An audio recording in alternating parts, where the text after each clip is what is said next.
ଦ୍ୱାରା କାର୍ଯ୍ୟ ମୂଲ୍ୟ ତିଆରି କିମ୍ବା ଆମ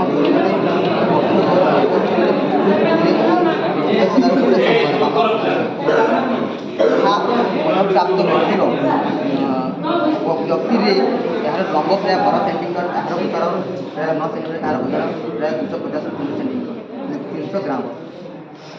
ଆମ ଶରୀରରୁ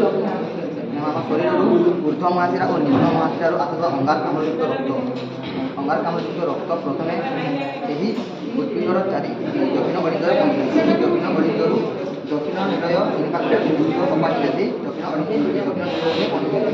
ଏହି ଦକ୍ଷିଣ ନିଳୟ ଦ୍ୱାରା ଫୁସ୍ଫୁସ ଧମନୀ ସାହାଯ୍ୟରେ ଫୁସ୍ଫୁସ ଯାଇଥାଏ। ଫୁସ୍ଫୁସ ଆସିଥିବା ଏହି ଅଙ୍ଗାରକାମ୍ଳଯୁକ୍ତ ରକ୍ତ ଅମ୍ଳଜାନ আমার এই যে ফুসফুস যায় এই নিলয়ରୁ এই ধমনী ମଧ୍ୟରେ କିଛି ଅଛି? କିଛି ଅଛି?